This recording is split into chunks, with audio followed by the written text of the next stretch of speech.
Hey guys, welcome to Nerdarchy, for Nerds by Nerds. I'm Ted, and today I'm hanging out with Nerdarchy Dave, Brian Feaster, Ryan.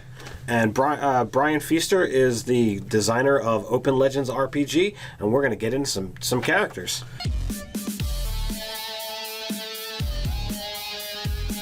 Before we do that, drop down the description where you can find Nerdarchy, the newsletter, learn how to game with us, as well as get RPG tips delivered right to your inbox. All right, so we're getting ready to sit down and check out his game for the first time.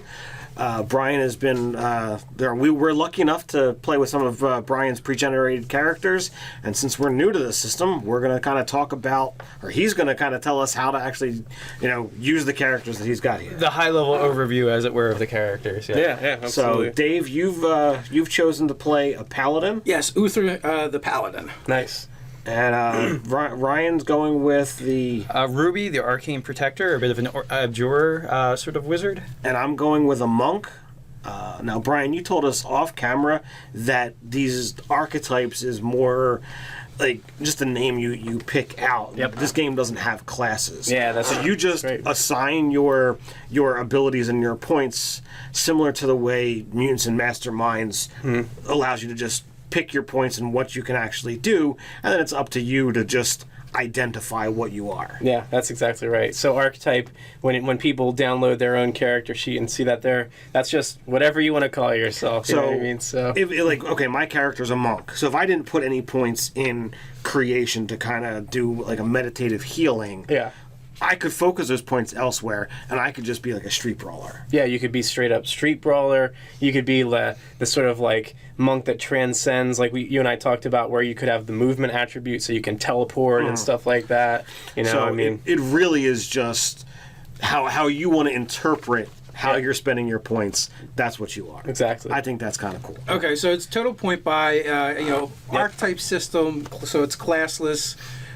There is levels. We have attributes, which are physical, social, and supernatural. And mental. And mental. Yeah. Oh, mental. I missed the mental. All right. No worries.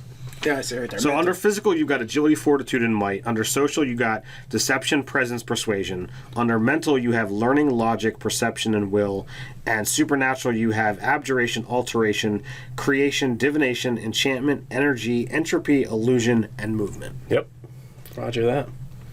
So, will there be would there be characters that would basically have no supernatural abilities whatsoever? Oh, absolutely. Like, you would just choose, like, say you're if you're a soldier or a warrior type, that would We be call them normies. pointless. Yeah. Yeah. Call them what? Normies. Normies. Yeah. You can definitely play this game that way. I've played.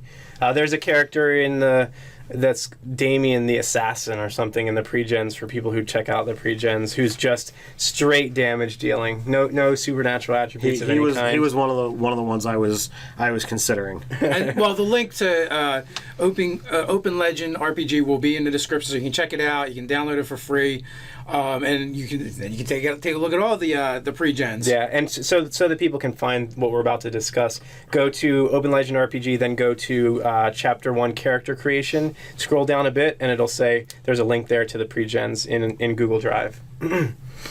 So now, we talked about this in the other video. You have a Kickstarter that's coming up in the near future. Yep. So let's get into characters. Who do you want to delve into first? I don't know. Let's go in order then. Why don't you work on Dave's character? Dave. Okay. So Dave's character. So some of the interesting things that Dave's character has is he has a high fortitude, which you need in order to wear very heavy armor. He has the very heavy armor to go with it, as one would expect of a paladin. So he has absurdly high defense scores. And in Open Legend, you can be a mage that has absurdly high defense scores if you want to. If you take a high fort score so that you have the endurance to wear that plate mail, then by all means, I think that's fun. I don't see any reason why games shouldn't allow you to do that. It seems like lots of games have invested a ton in preventing people from doing that. From playing characters they want to play. Yeah, exactly. So you have a might score that is actually, let's see. Okay, this is interesting. Okay, so this is slightly off on your sheet, but it doesn't really matter. You actually have a might score of 5, and you have a very interesting attribute, interesting feat. So you have attribute substitution. So an example I like to use that's really funny or weird is if people saw the Sherlock Holmes movies with Robert Downey Jr., where he's able to basically kick ass because he's able to time and sort of Because assemble he's so this- damn smart. Yeah, exactly. Yeah. So attribute substitution creates a permanent link between two attributes that you choose. And so essentially with that, you could have logic as you tied to might. So essentially your ability to dish out damage in a fight is determined by your logic, right? So that's an example. Your character, It's linked to creation. because you're like, you have a holy aura and you channel some sort of divine energy, and so because of that, your creation is the power source for your might score. So you kick ass in the name of creation or positive energy or whatever. And Whatever you want to call it. Then I also have armor mastery for the scale mail that I wear. Yeah, exactly. And so that actually makes your armor, you get more of a bonus from your armor, and it also reduces any like penalty to move to speed or whatever. And so what are feats in your game? What do they define the feat? Yeah, so feats in my game, they're everything. So attributes give you access to Banes and Boons, which we'll talk about at some point, not necessarily now. But the feats, they make you more likely to be able to invoke a Bane. They make you, in your case, you're saving points from your attributes because you're linking two, so you only have to invest in one and you get the benefit twice. So I've only heard a little bit and looked at a little bit so far, but is it fair to say feats basically change how the rest of the rules interact with themselves? Yeah, absolutely. I think that's a good way to put it. Okay. Yeah, for sure. Yeah, I mean, while we're talking about feats for people who are just getting started and maybe overwhelmed or don't know where to start, the easiest feat you can take, and I need to write this blog post. I want to write a blog post called "How to Make a Really Dumb Open Legend Character," which is just another way of saying like how to make it really easy on yourself if you're just playing the game for the first time. So there's a feat called attack specialization, and what that does is you choose something like longsword or maul. You can also choose lightning energy or any number of different things that are attacking attributes, but more narrow than the general attributes. So you get like specialize, right? And you get to choose your story. Like, are you a lightning mage? Are you a fire mage? You choose it. And what it does is it gives you advantage permanently on those rolls. So we talked a little bit before about advantage, about how you're wanting to roll more of your attribute dice because there's a chance they'll explode. So you can just take attack specialization over and over again as a really simple way to make a character, and then you'll just be rolling lots of dice and you'll be dealing more damage than other characters, but You'll be focused on that one aspect. yeah, and your character's a tank, right? So your character as a tank, you have armor, you have a high armor, really high armor class, and focus on using armor. And then the creation thing is just it's almost a flavor thing. You could just have a 5 in might and a 5 in creation, but it's hard to do that because it's expensive, right? Right, because of the point cost. So talking about the supernatural abilities, I have 2 of them. Yeah. I have divination and I have creation. Yep. Creation, from what you've said previously, I'm led to believe that that's like basically healing magic. Yeah, it's healing magic. It's also positive energy. It even ties to the fear bane. So the idea that you can like invoke some sort of like holy wrath that would scare people or something like that. That's another bane that's tied to the creation attribute, and regeneration and like you said, healing. So yeah, absolutely. And then divination, I think that one's kind of self-explanatory. External information. Yeah, and you have like access to. And you have like a low divination Yes. score, which is what you want to be able to just detect things. So that's the paladin's ability to scan for magical or evil or good auras and stuff like that.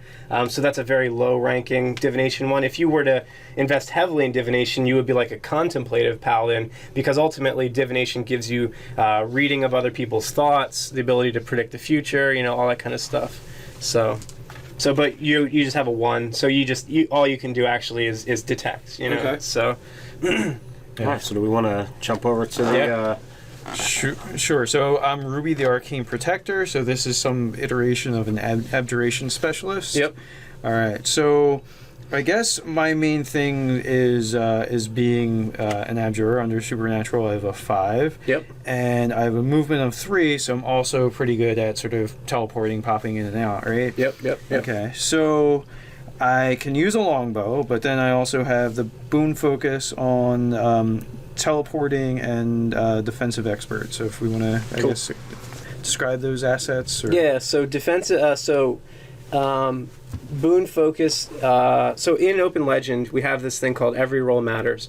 So what that means is when you roll less than the target for something, the GM can either, at their option, make you fail, but what we don't want to happen, one of the things that I'm trying to switch the paradigm on is sort of like, when 5 people all roll to break down the door and then the wizard breaks it down because he's the only one that got lucky and rolled because he rolled a 19 or 20. Yeah.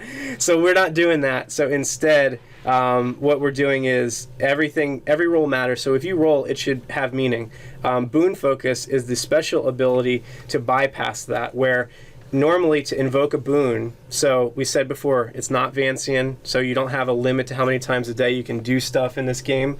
And so you can teleport, because you have boon focus teleport. So you could have the movement attribute in order to teleport, and you could roll every time you attempt to do it, and you might fail or succeed.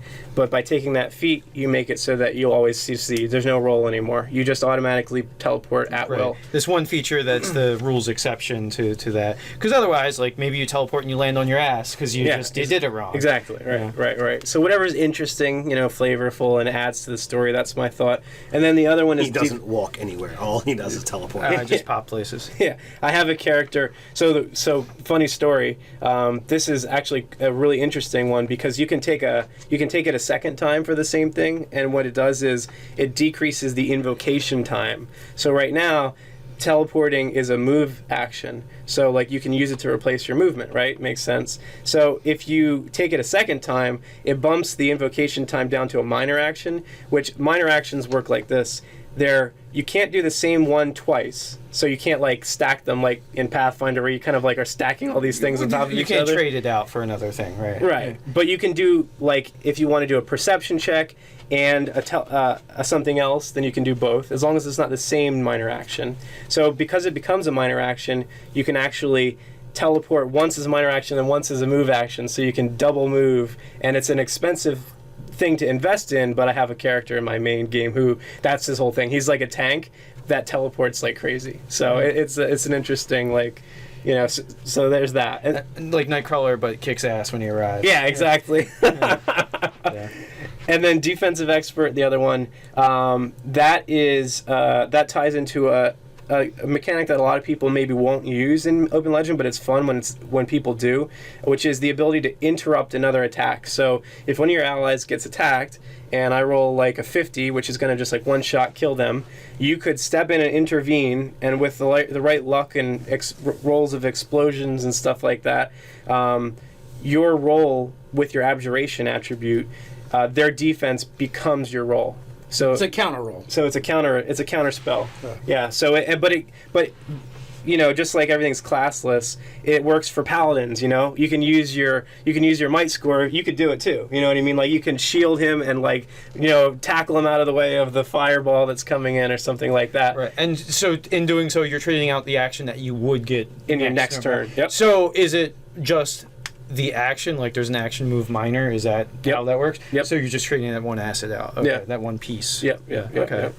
All right. So what I'm hearing, 5 is the max. 5 is the next roll. Oh yeah, first level. So until you get to 6th level, 5 is your max, and then it becomes your level. Mm-hmm. So at 6th level, you can have a 6 attribute score. 7th level, you can have a 7, and so that's our control valve on the game. I think most action in campaigns happens between level 1 and 10. The cool thing is, absolutely no problem to go up to 30 or 10 or 30 or 15 or 20 if you want to, because it's all there just in the points and stuff like that. But you have to have the points too. Yeah. So but you'll hit. But the way that the numbers work, it's a bell curve. It's a Gaussian effect, right? Where it costs 9 to go from an 8 to a 9 score, and it costs 2 to go from a 1 to a 2 score, right? So in your points economy and within the game, getting a 9, getting many 9s is something you wouldn't be able to do until like 20th level. I think you could have 3 9s or something like that. So it does hold meaning, throughout. So of course, if you invest in that one that one power that Dave's got, you could quickly have, or Yeah. you could build 2 9s. In a way, Yep. So I've got a monk. He's got an agility of 5, fortitude of 2, a perception of 3, will of 2, and creation 4. So he's all about being able to take a hit, being agile, Yep. being aware, and the ability to heal. Yep. Absolutely. Now with his things, he has multi-target attack specialization melee, Yep. as well as combat momentum and martial focus unarmed. Cool. So how does that play in? Yeah. So you have some interesting feats that I like a lot of those feats. So I'm glad that you're playing that character. So the martial focus is an interesting one. Martial focus is actually a way of representing something akin to like a vow not to use weapons other than your hands in your character's case. So what that means is, and that can apply to anything, because you could take martial focus. So that's what this disadvantage on unarmed attacks. Yep, exactly. Yep. So you get disadvantage on unarmed attacks, but the awesome bonus that you get for that trade-off is your functional attribute score goes from 5 to 6. Okay. So you don't get any of the benefits like Banes have a requisite associated with them. So there's some real powerful Banes that you need to have an attribute score of 6. Okay. That does not qualify you for those attributes, but it just affects the dice alone. Okay. So you're rolling, everybody else's ceiling is 2d6 for their attributes, but you have 2d8 for your Okay. attack So rolls. for attacks, that's where that would be. Yep. Okay. Yeah, so I've got 2d6 written down, 20 plus 2d6 under agility, but then under the attacks. yeah, exactly. If it's unarmed. Okay. Yeah. So that's that one. And then what were the other feats? Combat momentum. Combat momentum gives you the ability to move as soon as you take somebody out. Okay, all right. So like a that's samurai right. effect where you slice right through somebody and into the next person. Okay, and then or it something says like that. multi-target attack specialization. So I'm guessing that's where this falls in, where I can either hit 3 targets at my regular attack, or I can do 2 attacks and attack with advantage. Yeah. So the idea. So right. So with your character, so we have an interesting thing. In other games, you like get an extra attack at a certain level. In Open Legend, you can do multi-target attacks even at first level. So a wizard, if we pretended that your multi-target thing was a wizard's area effect, just for fun, you can do a fireball at first level in Open Legend, right? You can do a 2x2 square or a 3x3 square. The cost is simply the number of targets. So there are a couple versions of it, so let me explain this a little bit. In Melee, you can attack anybody that's adjacent to you, right? And so the number of targets is the disadvantage that you get on your attribute roll, right? So if you have a 2d8 and you attacked 3 targets normally, then you would roll 3 extra for the disadvantage 3 that gives you. So you would roll 5d8, but you're keeping the 2 lowest ones. So it's very hurtful to your potential to explode dice and stuff like that. Your character's feat offsets that. So essentially, in your case, there's no penalty to attack 2 adjacent targets, right? So like you have 1 level of it, I think, is that right? Yeah. Yeah. So in your case, it just offsets by 1. So like if you attack 2 targets, you'll have disadvantage 1. Instead of disadvantage 2. Well, no, this says if I attack 2 targets, I attack them with advantage 1. If I attack 3... Yeah, okay. I think I apologize. It looks bad on me, but that may be from the higher level, actually. Okay. I think I may have miscopied that on that spreadsheet. All right. But so if I attack 2 people, I don't suffer disadvantage. If I attack 3 people, I do. yeah, basically. All right. Yeah, so well... I got to set the record Disadvantage straight. 1. Disadvantage 1. Yeah. But there's another thing that we can get into, which is if you do nothing but attack and you do what we call a focus action, then you get advantage on any action that you would take. So what your character would probably do is do a focus action that gives you advantage 1, and then the feat gives you advantage 2, and then if attacking 2 targets offsets that, so you're back to 0. So yeah, sorry, my fault on the character So is the sheets. focusing, is that a minor action? Focus. It's a focus action. It means that you do it instead of taking minor actions. Yeah, So, okay, like, yeah. So like you can't take a minor action, and if you have like a boon, for example, your character can regenerate because you have creation. Right. You can invoke the regeneration boon, and you're not guaranteed to succeed in that, but you can do it at will. And if you wanted to take a focus action, you can't concentrate on like a boon that you have, you're sustaining. So that would be the payoff, the trade-off there. Okay. Cool, So- excellent. So with that, I think we're going to wrap this video up so we can actually play the game. Yeah. And then, then you guys can check out the game after we play, and we'll probably do a post-mortem as well. You can put your thoughts in the comments below. While you're at it, like, share, and subscribe. You can check us out over on Instagram. Or you can tweet at us at Nerdarchy. So until next time. Stay nerdy.